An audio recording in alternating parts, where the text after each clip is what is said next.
আসসালামু আলাইকুম। আজকে আমি আপনাদেরকে নিয়ে যাচ্ছি একটি প্রাচীন স্থাপনা ঘুরে দেখাতে, যার নাম মথুরাপুর দেউল। স্থাপনাটি ঘুরে দেখার আগে আপনারা যদি এই চ্যানেলে নতুন হয়ে থাকেন তাহলে অবশ্যই চ্যানেলটি সাবস্ক্রাইব করে পাশে থাকা বেল আইকন বাটনটি ক্লিক করে দিন। বাংলাদেশের ফরিদপুর জেলার মধুখালী উপজেলার মথুরাপুর গ্রামে অবস্থিত প্রাচীনকালের প্রত্নতাত্ত্বিক নিদর্শন এই মথুরাপুর দেউল।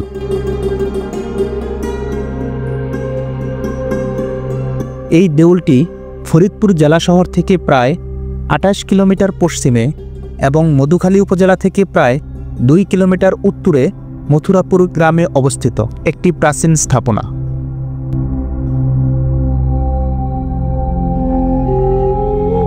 টেরাকোটার দৃষ্টিনন্দন শৈল্পিক কারুকার্যময় ১২ কোণ বিশিষ্ট মথুরাপুর দেউল বা মঠের উচ্চতা প্রায় ৮০ ফুট। দেউলটিতে প্রবেশের জন্য ২টি দরজা রয়েছে।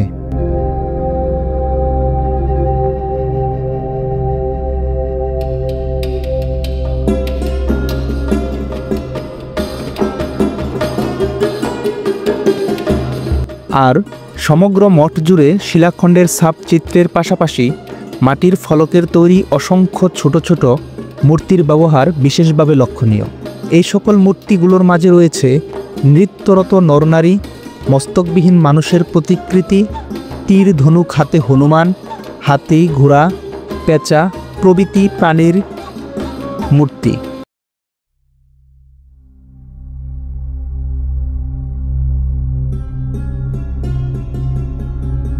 ১২ কোণ বিশিষ্ট এই মঠ এই দেশে মন্দির শিল্পে এক অপূর্ব নিদর্শন।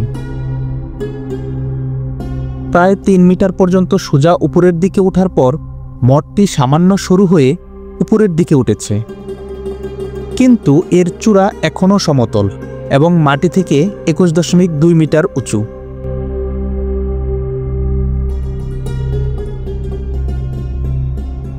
এই মঠটির দেওয়ালে রয়েছে টেরাকোটার চমৎকার অলঙ্করণ, যেখানে রামায়ণ ও মহাভারতের বিভিন্ন দৃশ্য উপস্থিত হয়েছে। মঠের ভিতরে একটি ছোট্ট কক্ষ রয়েছে, আর দক্ষিণ দিকে রয়েছে সেই কক্ষে প্রবেশের পথ। অর্ধ আকৃতির এই প্রবেশ পথ একদমই নিচু।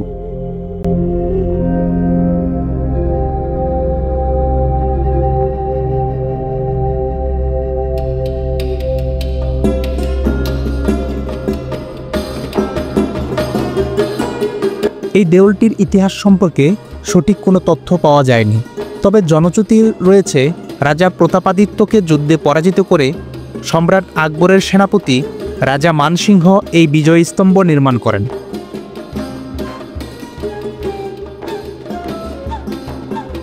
রাজা মানসিংহের সাথে প্রতাপাদিত্যের কোনো যুদ্ধ হয়েছিল এবং মানসিংহ সেই যুদ্ধে জয়লাভ করেছিলেন এমন কোনো তথ্য প্রমাণ ইতিহাসে পাওয়া যায় না। তবে সপ্তদশ শতাব্দীতে সংগ্রাম সিংহ নামক একজন ফৌজদার ভূষণাতে ছিলেন এবং তিনি বহুকাল ধরেই এই অঞ্চলের ফৌজদার ছিলেন বলে জানা যায়।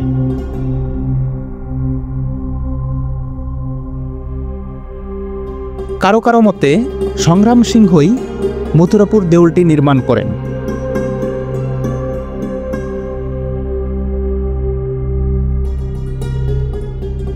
প্রাচীন এই স্থাপনাটি আনুমানিক ষোড়শ শতাব্দীতে তৈরি করা হয়েছিল বলে ধারণা করা হয়।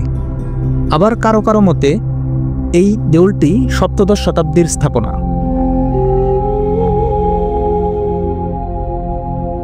২০১৪ সালে মথুরাপুর দেওয়ালটি সংস্কার কাজ শুরু করা হয়। বর্তমানে এটি প্রত্নতত্ত্ব অধিদপ্তর ও বাংলাদেশ সরকারের একটি সংরক্ষিত সম্পদ। আল্লাহ হাফেজ। আবার দেখা হবে নতুন কোনো স্থানে। সেই পর্যন্ত সবাই ভালো থাকবেন।